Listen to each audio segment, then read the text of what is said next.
de la tarde, 1 minuto, y está con nosotros nuestro amigo, docente, escritor, conferencista. ¿Está bien, conferencista? Sí, o no? sí, me encanta conferencista, Bien. me gusta. El gran Felipe Piña. Fuerte el aplauso para Felipe. ¿Cómo le va? En un día que va a quedar para la historia, Felipe, justo. Me tocó este día. Sí, Te sí. tocó Un día para la historia, efectivamente. Una historia que está escribiéndose, no sabemos cómo Claro. sigue, no sabemos cómo sigue esto, pero bueno, ¿Qué antecedentes tenemos en Argentina? Tenemos ahora antecedentes, por ejemplo, el juicio a Irigoyen, un juicio completamente amañado por una corte también sospechada en aquel momento, una corte que había avalado el golpe militar del 30, una corte que lo acusa de una cantidad de cosas que no pueden probar ninguna, entre ellas la senilidad, de Mirá. que estaba senil, y el mismo Irigoyen redacta su defensa, una defensa impecable. Así que se desmiente esa capacidad. Y también la corrupción, porque como sabemos, él seguía viviendo en su departamentito de la calle Brasil. Cuando lo van a saquear se dan cuenta que no tiene nada. Así que ahí tenés un antecedente de una corte también muy politizada, como creo que es esta también, es una corte politizada que lamentablemente hace dudar de la sentencia, ¿no? Una corte que no es respetable. Una corte que le perdonó todo a Macri, digamos, y que acá rápidamente, en un tiempo récord, hace un fallo. Claro, a mí no me hace dudar tanto la sentencia, ¿sí? ¿Por qué ahora a Cristina y no al resto? Exactamente. ¿no? ¿Por qué están cajoneados las otras causas? Exactamente, o sea, es lamentable porque lo que uno quiere es que haya justicia, ¿no? Si alguien cometió un delito. Por supuesto. Pero con esta corte te saca toda la confianza en el fallo y sobre todo el evidente oportunismo político del fallo, ¿no? Si vos como simple mortal haces una apelación a la corte que, para que la gente entienda, lo sabe seguramente, es la última instancia de la justicia, tarda años eso en que ocurra, ¿no? Y los plazos nunca los pones vos, digamos. Claro. Entonces todo esto pone un poco de duda sobre este fallo y sobre los integrantes de la corte, que sabemos que están muy comprometidos con el poder político, algunos que han sido abogados de grandes medios y empresas, ¿no? Entonces, una corte que no se amplió, no hay una sola mujer en la corte, quedó en su mínima expresión de 3 miembros, una anomalía, es una corte que tendría que tener 6 por lo menos. Así que bueno, todo eso lo que podría decir en caliente, que no es bueno hablar en caliente, pero bueno, no, lo primero que me surge, ¿no? en todo esto, ¿no? Hoy nos acordamos que Menem estuvo preso en la Quinta de Gostanián. En la Quinta de Gostanián, que es un lugar que tiene una historia muy interesante. Esa quinta era la Quinta de Botana, y ahí estaba el famoso mural de Siqueiros, Mirá. que pudo ser rescatado y que hoy se puede ver en el Museo Bicentenario. Así que en ese lugar histórico estuvo detenido Carlos Menem, al que no le pasó absolutamente nada. Completamente impune, y mirá que hay cosas, ¿no? También hay un montón de causas. Imagínate Río Tercero, volar un Por pueblo. ejemplo. Volar un pueblo entero, ¿no? Sí. Así Pero que, ¿cuánto estuvo ahí? días. Días fueron. Sí, leyendo Napoleón, me acuerdo. Sí, esa Sí. imagen. Estaba leyendo a Napoleón. Así que, no, la justicia argentina es un tema, y vos sabés que es muy interesante la primera Corte Suprema de Justicia de nuestro país. ¿Quién fue el presidente, no? ¿Quién fue? Salvador María del Carril, que tiene una hermosa calle Boulevard en Hermoso. Devoto. en Devoto, preciosa calle. Este señor era un dirigente unitario que le huele la cabeza a Lavalle con que lo mate a Dorrego, que uno de los tantos que le aconseja a Lavalle que lo fusile a Dorrego, que estaba capturado, el gobernador derrocado. Y este señor, Salvador María del Carril, le dice a Lavalle: si usted no hizo un juicio para fusilar a Dorrego, yo lo ayudo a inventar un juicio, para que no quede mal frente a la historia, porque seguramente usted no lo juzgó. Y dice: efectivamente, yo no lo juzgué, dice Lavalle, ¿no? Bueno, inventemos un juicio para que usted no quede mal. Y Lavalle le dice: yo no soy tan cobarde como para hacer una cosa así. Si lo que hice está bien, quiero la gloria, y si lo que hice está mal, quiero lo propio, pero me la banco, ¿no? Este señor que le dice a Lavalle que invente un juicio es el primer presidente de la Corte Suprema de Justicia de la Nación, designado por Mitre en 1862. Así que arrancó un poquito torcida. flojo. Empezó complicado. Flojardo. Es complicada. Después tenés cosas muy graves como el aval de las distintas Cortes Supremas a los golpes de Estado, ¿no? Contrariando completamente la Constitución, el aval madre de la Corte al golpe de Uriburu, ¿no? Donde avala todo lo actuado y avala la figura del gobierno de facto, ¿no? lo que volvió a ocurrir en cada golpe. Así que es una historia compleja la de la corte, ¿no? Felipe venía por otra cosa hoy, y bueno, sucedió esto, pero vamos a hablar de la novela, de la ficción. No? Felipe se mete en la ficción. Conspiración en Londres, un rey Borbón para el Río de la Plata. Así es. ¿Por qué escribiste esto? Bueno, la verdad que viste que cuando hacía mis biografías me iban quedando cosas que yo sentía que era lindo para trabajar en ficción. Por ejemplo, ¿qué pensaban los personajes? La psicología de los personajes. Los soliloquios de cada uno ante circunstancias determinadas que me iban quedando ahí como una reserva. Y haciendo la biografía de Belgrano me encontré con un episodio realmente surrealista, completamente delirante, que pensé, esto da para una ficción, ¿no? Tiene todos los elementos de una dramaturgia muy potente. Por ejemplo, dos enemigos que tienen que ir a cumplir una misión juntos, Belgrano y Rivadavia. Todo esto que cuento es real, ¿no? Belgrano, que venía de las derrotas, y le dice, o va preso o lo mandamos con su peor enemigo a una misión en Londres. Y preso iría solo por perder, digamos. Por perder las batallas que él no aconsejaba hacerlas, y del poder central fogoneaban que sí, y sin embargo le echan toda la culpa a él. Entonces, bueno, finalmente le accede a esta misión, que consistía en sondear en Europa qué pasaba si, año 1815, qué pasaba si declarábamos la independencia, ¿no?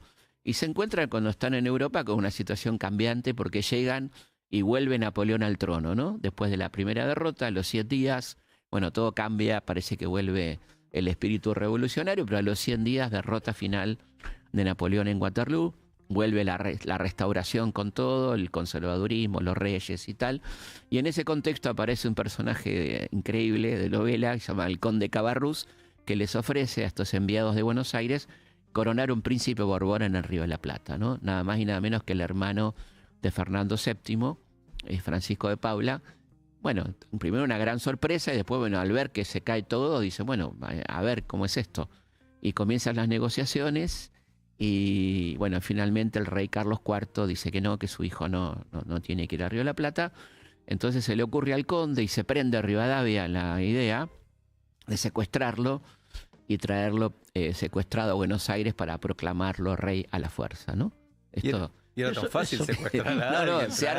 Se arma todo un operativo, se consigue el grupo comando para la operación, pero Belgrano dice, no, estamos completamente locos, esto es un delirio total. Belgrano se vuelve, renuncia a la misión y se cae esta locura. ¿Y cuándo empieza la ficción en tu novela?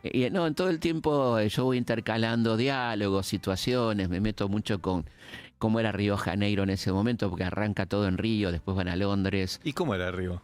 Y Río era una nueva catedral, una nueva capital imperial, porque la corte portuguesa se había mudado a Río después de la invasión de Napoleón, o sea que estaba construyendo sus enormes palacios, sus teatros, acondicionándose para ser la capital del imperio portugués, ¿no? Entonces, en ese contexto llegan esta gente ahí a ese Río de Janeiro lleno de espías. Era una gran base de la Armada inglesa, que controlaba todo el Atlántico Sur desde ahí. Entonces, bueno, hay muchos espías, muchas idas y vueltas en ese Río de Janeiro. Les toca el carnaval, y cuento el carnaval de Río del año 15. Rivadavia sufre una situación especial, esto es verdad. Le tiran barro y piedras a Rivadavia y queda... ¿Por qué? Porque se la agarran con él, porque era un tipo, viste, que, no sé, tenía esa cosa que no le caía bien a la gente, ¿no? Y de ahí se van a Londres, y el Londres del 15 también es un Londres muy interesante, es el Londres de Lord Byron, el Londres de la Revolución Industrial, de los primeros movimientos feministas, bueno, muchas cosas interesantes que pasan en ese Londres del 15. Bueno, hay amores, hay personajes muy lindos, como Madame Pichegru, que es un personaje real de una espía francesa que se enamora de Belgrano, y hay un romance muy interesante, medio mezclado con situaciones de espionaje. Me meto con los teatros y los cafés y las librerías de Londres de ese entonces. Amores en el barco, porque... Muy cinematográfico todo, ¿no? Sí, la verdad que lo pensé mucho como un guión. Me gustó pensarlo como un guión. Ya te lo van a ofrecer. Ojalá, bueno, de acá, si sale de acá, te aviso. Algo nos te aviso. Perdón por la torpeza de la pregunta, pero ¿qué espiaban tanto? Bueno, espiaban tanto porque, digamos, esta zona del Atlántico centro-sur, digamos, ¿no? Era una zona clave porque era el único paso interoceánico que existía hasta 1914, cuando se crea el Canal de Panamá. Entonces, el control del Atlántico Sur era fundamental para las potencias porque era un poco el control del comercio marítimo mundial. Entonces, Buenos Aires, Río, Montevideo eran puertos muy importantes y además estaban espiando porque sabían que se estaba armando la posibilidad de una declaración de independencia. Entonces, por ejemplo, en Buenos Aires había espías rusos, espías suecos, espías suizos. Es un delirio, ¿no? Era un nido de espías aquel Buenos Aires, que también pasaba en Río con esta instalación de la corte. Y aparte no había tanta gente, o sea, los espías eran el 3% de la No población. había Era tiempo para mucho. espiar. Claro. Era un mucho, montón. claro. Sí, era mucho. Sí. Y bueno, en Londres ni hablar, ¿no? En Londres hay varias situaciones en la novela que me imagino, que ahí sí hay ficción, pero que muy verosímil de cómo sería ese Londres del año 15, ¿no? Tu sistema para escribir, Felipe, quiero saber. Sistema de logística, si digamos, decís, bueno, hago 6 horas por día, Sí. te armás cuadritos. Sí, poco, ¿cómo sí. haces? Yo siempre ando con un cuadernito y una pluma, lapicera de las viejas de tinta, Ajá. y voy escribiendo cosas que se me van ocurriendo. Y en este caso tenía la facilidad de tener ya un deadline, digamos, de todo el proceso del relato, porque era un hecho histórico real, ¿no? Entonces lo que había que hacer era ir rellenando Claro. con diálogos, con situaciones, con personajes. Así que fue para mí una liberación, porque no tenía que estar tan atento al documento, Claro. ¿viste? Me sentí muy libre, digamos, Ujú. escribiendo. Fue muy lindo ese proceso, ¿no? ¿Y cómo haces hablar a los personajes? Digamos, ¿qué palabras utilizan? Porque no estamos Está bueno. en 2025. Está buena la Buena pregunta. Según. ¿Viste? muy buena. Una tenía que Una- meter una buena. Muy buena pregunta. Sí. Qué buena. Aptra, Apra, espero que Atento. No, buena la pregunta, porque eso fue una de las cosas que más me costó. me imagino. No, que no claro. se me vaya la pluma, ¿viste? Algo Con muy palabras que coloquial, no eran de claro. la época. Me moría por ponerle algunos calificativos a los personajes que no eran de la época. Así que me contuve mucho y también, bueno, había una correctora de estilo que me decía, esta Ok. no.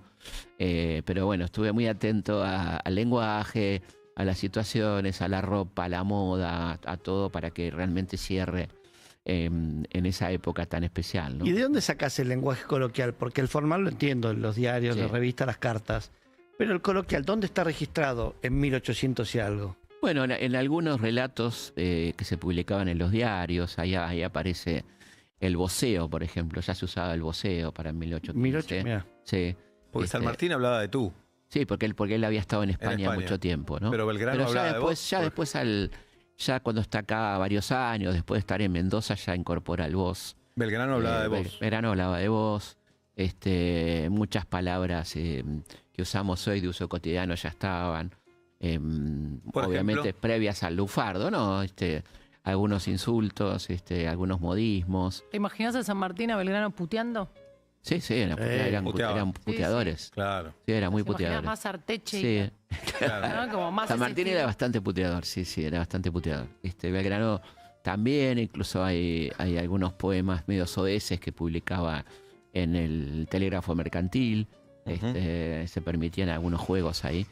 Sí. ¿Y eran tipos divertidos también? Eran ¿Sí? tipos divertidos, cosas que se ve, por ejemplo, en la correspondencia, donde se gastan algunas bromas, alguna ironía, alguna cuestión casi poética, ponele, donde dice, estoy abundante de escasez, y el otro le dice, a mí me acompaña siempre la soledad, ¿no? O sea, esas Mal de cosas. Luthier. Sí. Lindo, claro. No, y aparte hay algunas cosas que son muy graciosas de como diciendo, dice, ¿cómo anda? Mejor imposible, ¿no?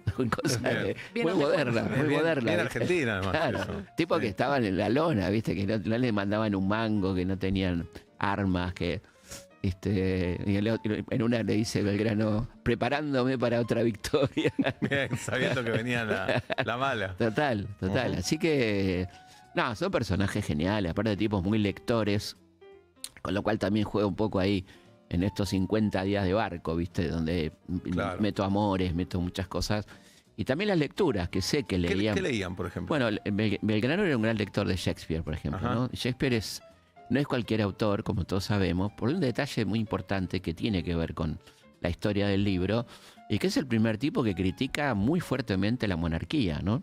Mucho antes de la Claro. literatura política inglesa que uno la puede No, situar. incluso más allá porque es una parodia encima. Claro, una parodia, pero donde habla de tipos que eran incestuosos, Claro. criminales, miserables, asesinos. Y esto lo escribe en 1600, 1603, 4. Y lo leían en inglés, no estaba traducido. Claro. Sí. Sí, lo leía en inglés. No, había algunas traducciones, pero Belgrano leía perfectamente en inglés, San Martín también. Nosotros también, pasa que no ententendemos todo. Claro, Leemos No, perfecto. leemos perfecto. Y claro. pronunciamos como se nos ocurre. Pará. Bueno, y ahí tenés entonces este gusto por Shakespeare, mucha literatura política también, Ajá. qué sé yo, Locke, Hobbes, Adam Smith, ¿no? Sí, eso está entre lo que leía. Le gustaban los clásicos también, alguna cuestión griega, ¿no? ¿Y en Buenos Aires conseguías esos libros o solo en Europa? Bueno, él había traído una biblioteca importante cuando viene de Salamanca, cuando él viene, se doctora en Salamanca, ¿no? Y en Buenos Aires se conseguían, sí, se conseguían. Había libros prohibidos, ¿no? ¿Cómo Entonces, cuáles? Y los libros, bueno, muy interesante lo que le pasa a Belgrano cuando está estudiando en Salamanca, porque el tipo tiene medalla de oro por sus buenas calificaciones y consigue una dispensa papal donde lo autorizan a leer los libros prohibidos del Papa directamente, ¿no? A saber, dicen, libros prohibidos de política, religión, sociología, no así los pornográficos y de pronósticos astrológicos. Mirá. Mira. En Belgrano le comentan una carta a un amigo, no hay problema porque eso los consigo en todos lados, ¿no? Muy bien. Eso eran fáciles. Muy bueno. El problema era conseguir un Voltaire, un Montesquieu, un Rousseau, Claro. que era donde la Inquisición ponía mucho la mira, ¿no? A ver, metían 5 meses hasta Europa en el barco. Sí. ¿Sabes algo de los barcos, cómo estaban? Sí, me dediqué mucho a... Me interesa Sí, muchísimo. a mí me encantó porque, No era un bueno... crucero del amor, un me crucero. encantó, sí, sí. Me imagino lujo. Bueno, no, claro, depende, había clases, por supuesto. Esto se iba a una clase bastante bien y se hacen amigos del capitán y bueno, el capitán tenía un muy lindo saloncito. Eso lo vi mucho, me puse mucho a ver barcos de época y en general era muy habitual que el capitán invitara a grupos selectos a conciertos, entonces también vi un poquito que música sonaba, que ya estaba Beethoven, estaba Mendelssohn, ¿no? Entonces ahí meto un par de conciertitos. Ah, entonces no la pasaban tan mal. No la pasaban tan mal, 5 había meses. Pero muchos, 5 muchos, meses es increíble. mucho romance a bordo. Y pues no te Claro. queda otra después de Queda 5 otra. meses. 5 meses de embarazo, por Sí, ahí también. claro. Sí, claro. El tema es pelearte, la tenés que ver todos los días. No, claro, tenés que tener cuidado, ¿no? Pero y bueno, así que sí, metí romance, metí ¿Y música, embarcaciones literatura. de qué tamaño? ¿O cuántos pasajeros? No sé cómo dimensionar un barco. No eran tan grandes, eran veleros de mediano tamaño que podrían ir 100 personas, 120 personas. ¿Tomarían Dramamine, Chiquitos. Seba? No sé si existía, pero. Algo parecido a Había mucho jugo de naranja por el tema del escorbuto. El escorbuto era una cosa que les agarraba por el tipo de comida que se comía a bordo, ¿viste? Donde faltaba lo fresco. Claro. Entonces se agarraban esa peste que era tremenda, que era una fiebre, que se le caían los dientes. Ay, Dios. Entonces hubo... es muy interesante esta historia, que también, bueno, metiéndome con los barcos y todo esto, lleva al nacimiento de la mafia. A ver. Mirá vos las vinculaciones. Empieza a haber una demanda excesiva de cítricos, particularmente limones y naranjas, y una de las zonas productoras más importantes de Italia era Sicilia. Entonces empieza a haber una hiperproducción de estos elementos, de gente que no estaba del todo organizada en cuanto al comercio exterior, y ahí aparecen entonces consorcios que van a terminar dando origen a la mafia a partir del escorbuto y la producción de cítricos. Por un ¿no? limón. Por un limón. Eran los que organizaban, digamos. Dame un limón, digamos. ¿eh? Eran Sí, los que organizaban, decían, bueno, exactamente. Ahí yo te compro entraban en naranja. contacto con América, con otros puertos. Y eran los tipos que tenían la capacidad de negociación y presión. Iba a terminar derivando en la creación de la mafia, ¿no? Y Porque aparte, brújula, perdón. ¿no? ¿Cómo? Brújula. Para La llegar- brújula, el sextante, Sextante. sí, ya tenían elementos de navegación bastante precisos. Bueno, una cosa que pasaba muy habitualmente eran los ataques piratas. Y también hay hay un ataque pirata también. Ah, sí. Sí, porque era muy común el ataque pirata. chaparan las naranjas y cagaste. Claro. Te roban la naranja y está listo, claro. Era muy común porque, bueno, los piratas sabían que los barcos que venían de América siempre llevaban algo de plata o de las extracciones de las minas locales y tal, ¿no? Así Qué que- bravo. Sí. Qué bravo. Estamos con Felipe Piña. Acaba de publicar su novela, Conspiración en Londres. Publica Planeta. Y te agarra una especie de, no sé, de una locura de sentir que estás viviendo ahí mientras escribís? Sí, a mí me pasa Te agarra mucho. un- Me meto mucho, me pasaba ya cuando escribía, cuando escribo libros de no ficción. Me pasó ahora, no hace mucho, estar escribiendo el libro que habla de la época del 30 y fuimos a comer con mi familia, me vinieron a pedir un autógrafo y le puse septiembre de 1932. Espectacular. Al quinto carajo. Sí, me meto mucho, me sueño con los personajes. Ajá. Soñé con Carlitos Gardel, soñé con Evita, soñé con... Sí, que ¿Soñás que estás vos en esa época o que ellos están sí, acá? que estoy en esa época o que vienen y me hablan. Sí, uno se mete mucho, ¿no? Entras en una cosa medio de detective, ¿viste? Y te agarra una locura. Entras en un poco en estado de locura cuando... Y Por una ejemplo, especie- sí. el libro sobre Gardel, que a mí me encantó hacerlo porque era un libro distinto, de un personaje hermoso, ¿no? Maravilloso. Pero con tanta información y tanta novela y tanta mito que, viste, tenía que ver de un lado y para otro y ver fuentes de acá, de allá, de Francia, de Colombia, que entras en una especie de locura. Y sí, claro. Y Estás bueno, en y ese todo el mundo. tiempo escuchando a Carlitos que grabó 800 canciones, ¿no? Pa. Oh, Escuché casi la discografía completa, que era una maravilla. Sí, Sí, es una seguro. Una maravilla. Las 800, No, las 800 no, pero pero 600 buenas sí, tiene. sí, sí. Bueno, digamos, y de las 800... 100 maravillosas y algunas que son, bueno, estudiadas en las...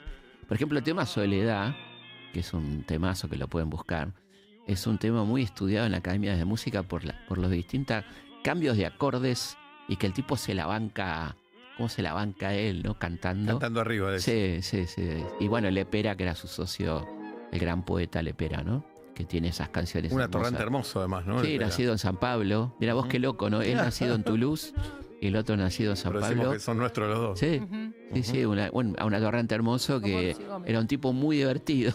Cuenta que hay una especie de memorias de Lepera muy divertidas que va un personaje a verlo cuando estaban en Nueva York, que era una época de bohemia total ahí. Vamos. Eran reyes en Nueva York. Y va un tipo, un molesto que nunca falta y que lo venía persiguiendo para entrevistarlo a Lepera, qué sé yo. Y le dice, bueno, pase. Dice, bueno, pero yo soy Fernando García del Castillo, príncipe de no sé qué, conde de tal cosa.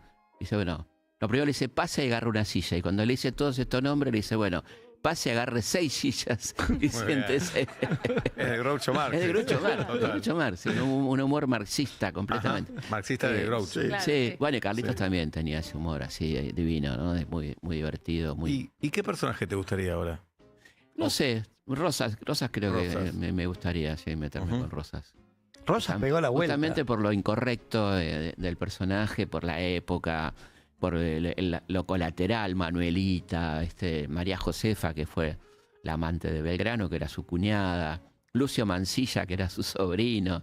Es una locura. Es ¿no? una locura toda esa... El mundo Rosas es una cosa... Es novela. Eduarda Mansilla, que era la sobrina, que fue una de las primeras escritoras argentinas. Pero en el mundo próceres Sí. había unos... Era un novelón también, ¿no? De claro. familiares que se cruzaban. Sí, bueno, enemigos mortales que eran, habían sido compadres. Por ejemplo, Dorrego era el padrino de los hijos de la Madrid. Y la Madrid está en el fusilamiento de Dorrego. Y trata de salvarlo, pero no puede, ¿no? Pero está en el bando unitario de la Madrid. Mirá. Y está asistiendo al fusilamiento de su compadre. Lo único que puede hacer es le pide que le dé una chaqueta digna para morir, Dorrego, y el tipo se la da, ¿no? Bueno, lo mínimo, ¿no? Tipazo. La Madrid, dale. Sí. Pullover, le digo. Sí, pero digo, qué loco esto, que es así como decís vos, ¿no? Bueno, pasa que eran pocos Mitre los y dueños. Rosas, hermanos de leche. Mitre y Rosas tenían la misma nodriza, ¿no? Por ejemplo, qué sé Es yo. fuerte el título. Sí, es fuerte, es fuerte. Fuerte. Hermanos de leche, sí. Sí, Sí, sí. es fuerte. Cada uno saque Se las ríe, conclusiones. Felipe. Es un nene. Dejé un título ahí, ¿no? Sí, sí, sí. Titulazo. Dejé un titulazo. Titulazo. Una cosa muy alucinante también es que, Nito Artaza ya Que- sabe el nombre de la próxima obra. Sí, y todo por nada, sí. no, la otra es que... Mirá si te ofrece actuar, ¿no? Felipe Piña en la obra de Nito Artaza. Todo puede pasar hoy. Estuvo en la nata, Sí. ¿por qué Felipe Piña? supuesto. ¿Por qué no? Pero bueno, una cosa que iba a contar muy divertida es que el niño Bartolomé era bastante freak, ¿viste? Bastante nerd en esa época, leía, ¿no?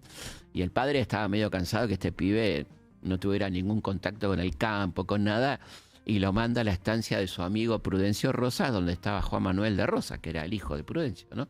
Para que se haga hombre. Entonces va Bartolo y desastre, no agarraba una. Y en un momento lo mandan a vadear a un río con unas vacas y se ahoga el pibe. Bartolo se ahoga. Oh. ¿Quién lo salva de la muerte? Juan Manuel de Rosas. Joder. Es espectacular. Y le manda, y lo devuelve, ya se hincha las pelotas y se lo devuelve al padre con una nota que dice: este caballerito no sabe hacer nada más que leer, se lo devuelvo, este nunca va a llegar a hacer nada. Bueno, era Bartolomé Mitre. Era. Muy bueno. Bueno, varias cosas. Felipe tiene su canal de YouTube Sí, ahora, que le exactamente. está yendo muy bien. Muy bien.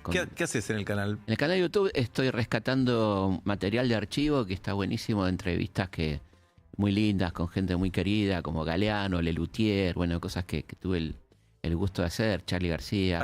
La nota de Charly es Sí, muy buena. La nota de Charly Muy buena. fue hermosa. Charly lúcido todavía. Mira, tuve una suerte, porque ese día vino espléndido Charly. Hablamos de todo, hablamos de los Beatles, hablamos de su militancia política en el Partido Comunista Revolucionario, que duró una semana, y lo cuenta de una manera muy divertida. La Colimba, su paso por la Escuela de Bellas Artes. Bueno, véanla porque está muy buena. Muy buena. Está en el canal. Sí. Y hago cada semana un programa nuevo, un programa de estreno sobre temas de historia. ¿Y cuál se viene? Esta semana hicimos la historia de la deuda. Ajá. La deuda externa. Así que ¿Un estamos... solo capítulo? Sí. Sí, sí, sí. En joda, fuera de joda. 3 capítulos. Arrancamos por el primer capítulo. Y... Vas a tener que hacer otra en un año, te Sí, digo. no, claro. Sí. Eso queda abierto, final abierto. Sí, claro. Absolutamente. Pero ya lo conocemos el final a la Sí, vez. sí. Así Sí. que bueno, ahí pueden ver, tiene mucho para entretenerse. Véanlo, suscríbanse. Está el canal, entran a Felipe Pigne a YouTube, van a ver. Un montón de suscriptores tienen. Así es. Además, Felipe se juntó con Pedro Saborido, Así es. una gran dupla. Y La se verdad van a- que la Sí. pasó genial. Qué divertido, ¿no? La pasó genial. Es una gran persona, Pedro es un querido amigo, un tipo muy linda persona. La pasamos bárbaro, nos matamos de risa. Estamos recorriendo el país, llenando teatro de 1000 personas, 1200. La verdad que muy lindo. Ahora van a hacer el Astros, Ahora una ya hacemos está el agotada y pusieron en venta la segunda. El Día del Amigo, así que si quieren Mirá. festejar el El Día del 20 de Amigo, julio. hay una función nueva a las 6 de la tarde. ¿Y de qué va el show? El show va de historias argentinas. Tomamos temas así como civilización y barbarie, llevándola en algunos casos a conurbano capital. Hay rienda suelta para Pedro para hablar Claro, de conurbano. le encanta. Sí, le encanta. Hablamos de los personajes tipo Gardel, historias no tan conocidas de Gardel, de San Martín, Alberdi, Roca, Perón, bueno, un montón de personajes, muchas mujeres también. Así que no, la pasamos muy lindo. Es muy divertido porque yo hablo un poco de historia y medio nos metemos con humor también a recorrer la historia argentina, ¿no? ¿Vos en qué barrio creciste, Felipe? Yo crecí, tuve una vida nómade, Ujú. porque tenía un padre que era gerente de Sadaic, Mirá. que le iban cambiando de destino. Arrancamos en Mercedes y terminamos en Lanús. Ah, claro, naciste en Mercedes. Nací en Mercedes. Después Como- fuimos a Azul, después a Córdoba, Mercedes como Casiari como Casiari. y como sí. Videla. Sí, como Videla, como Agosti. Mirá. Como Agosti también. Tuvimos el buen tino, los mercedinos, de no dejar enterrar a Videla en Mercedes. Bien. ¿Y la dictadura la pasaste en Mercedes? No, la dictadura la pasé en Buenos Aires. Ah, ok. Sí, pasé en Buenos Aires. ¿Pero tenés recuerdos de la familia Videla estando en Mercedes? No, No. para nada, no. Mm. Tampoco era una familia muy dada, parece. Ujú. Menos mal. Era muy No, nadie social. se quería dar con esa Claro, familia. claro, ¿viste? claro. Pero no, bueno, sí, estuvo bueno eso que se hizo en aquel momento de no permitir... Y hay algo que no sé si la gente lo sabe, que es muy fuerte. Videla está enterrado en el cementerio de Pilar como NN. Para que la Mirá. gente no vaya a la tumba. Sí, es casi una justicia poética, ¿no? Totalmente. Ujú. Impresionante. Videla y Macera, los dos, Mirá. están con tumbas NN. Bueno, Sí. búsquenlas. Simbólico. Búsquenla. Pero eso fue una por tarea, un- una tarea. Pero fue decisión de quién Sí, eso. ¿eh? Pero fue decisión de quién se puede No, hacer. no, de la familia. Ah. Y claro, por las dudas, sí. Sí. Bueno, está Felipe Piña. Nos trajo su novela Conspiración en Londres, que publicó Planeta. Y tenemos Traje una para regalar. Eso, claro. un ejemplar para. ¿A quién se la regalamos, Felipe? Al que ustedes quieran. ¿Qué hacemos? ¿Abrimos línea? Abrimos línea. A ver que nos cuente algo. Dale, sí, claro. Que Sí, nos cuente su prócer favorito. sí, O sí. le hago una pregunta. Sí, una pregunta a Felipe. ¿Cómo le iba en historia en el colegio? Claro, Ujú. ¿qué dice? ¿Qué libro tenía de texto? Bien. ¿En qué calle vive? Claro. Que son personas las calles, ¿viste? Por Claro, supuesto, sí, por sí. supuesto. Ahí está, me gusta lo de la calle, ¿eh? Me gusta. Bueno, sí, si no es muy difícil, la tenemos. Bulnes, yo te pregunto por Bulnes. Bulnes era uno de los diputados del Congreso, exactamente. ¿Arriba o abajo el...? No, bien. Bien, sí, sí. ok. Después teníamos, no sé, acá mis compañeros, y mi compañero y mi compañera, yo tenía los libros de Ibáñez. Sí, en el claro, Leites. Ibáñez. Vos sabés que me puse a investigar sobre Ibáñez, pues yo lo tuve a Ibáñez, que era un gran falsificador de la historia. Mirá vos. Para dar un solo ejemplo, dice, Sarmiento ganó las elecciones presidenciales en comicios ejemplares. Y Sarmiento dice, hicimos un fraude escandaloso, ¿no? O sea, le creo más a Sarmiento. A Sarmiento. para dar un solo ejemplo. Bueno, después averigüe que el tipo era profesor de literatura, Mirá. no era de historia. Por eso, Claro. se le escapaba Claro, la sí, pluma. Había como- ficción, había ficción. Se iba de ficción, exactamente. Bien, ya que estoy, yo pregunto, yo Sí. nací en Coronel Juan Terrada. Ahí no me acuerdo bien Terrada quién es. No, Terrada creo que era, sí, creo que era un Campaña del desierto, un ¿no era? tipo, sí, un tipo vinculado a los saladeros, un estanciero vinculado a los saladeros, exacto, creo que va por ahí. Bien. Hice un libro de calles, son 2000 calles. Sí, claro. Discúlpenme si no me acuerdo todas, pero... No, pero Habías venido has venido y nos fanatizamos. De la duda Sí, que sí. tengas, tiene un libro. Sí, No, sí, está para el buscar. libro. Sí, por supuesto. Por eso. Hay un libro para cada duda. Para cada Obviamente duda. pienso en la zona de la cancha de Atlanta que es más... Ah, y tenés todos los caudillos No, pero del está- Alto Perú. Pero está Humboldt, está Fitzroy, que También. son... Esos son Darwin, científicos. Darwin. científicos. Bonpland. Darwin estuvo acá Muñecas, y seguro. Darwin comió un asado con rosas, comió Darwin. Mirá, Sí, a punto. totalmente. Se sabe. Comió un asado con cuero, se fanatizó con la carne argentina y se transformó en un gran promotor de la carne argentina. No había vegetariano. Bien. No existía. No.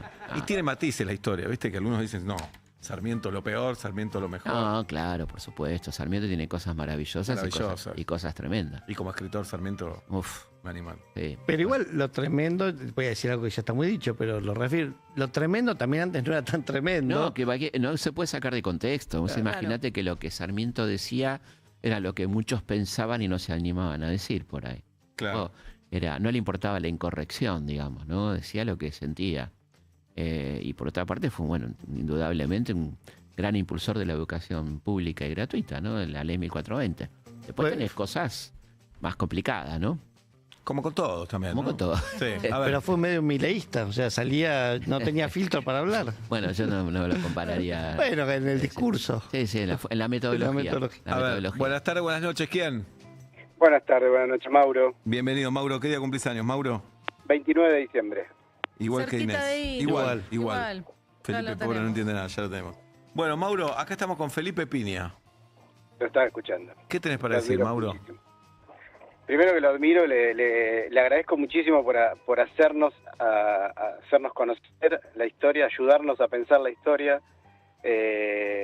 Nada, un grande, un crack, un divulgador hermoso que tiene nuestro país. A veces tenemos que valorar tantísimo a los Felipe Piña de la vida. Bueno, Sí. muchas gracias. Ya se ganó el libro. Sí, obvio. Por lo general, para ganarte el libro tenés que hablar bien de Atlanta. Sí. Ese es el método acá. pero bueno, es está otra bien, cosa. está Hoy bien, está bien, cambió, hoy está muy bien. Hoy cambió. No, pero mucha gente te debe decir esto, porque la historia en el colegio muchas veces, sobre todo para nuestra generación, era una materia aburrida. Para mí también. Sí, nos Para mí present- también. Yo claro. me embolaba como loco en historia. Hasta que tuve una gran profesora en quinto año que fue la que la verdad que me convenció de Bien. que me gustara la historia. ¿Y a qué te dedicas, Mauro? Soy docente universitario, estoy yendo a dar clases. ¿De qué? Doy las dos materias prácticas de una carrera que se llama Justicia y Derechos Humanos, una carrera de la Universidad Nacional de Lanús. Mirá, Estoy yendo hacia la UNLA. Muy linda universidad, la UNLA. Hermosa. Hermosa la UNLA. Hermosa con Sí, el pabellón Ugarte, que es muy bonito. Exacto. Ya Sí, la vamos a pabellón de sacar. pensadores. Esa carrera ya la vamos a volar. Sí, en la próxima. Pobre Mauro. Disfrutala. Danos Sí. tiempo. Bien. Bueno, Mauro, Bueno, espero que lo disfrutes, Mauro, que te el libro guste. es tuyo. Quédate en línea privada ahora. Gracias. Así. Abrazo enorme. Abrazo grande. Abrazo grande. Ahí va. Bueno, un Bueno, docente se lleva el un libro, está placer. muy bien. Está muy bien. Gracias, Felipe. 20 de placer julio en el estar acá. Astros. Sí, bueno, los Perfecto. espero, están invitados, por supuesto. Ahí ¿no? vamos. El Está gran bien. amigo. Vénganse, la van a pasar muy Sí. lindo. Muy bien. Aplauso. Felipe Piña. Muchas gracias.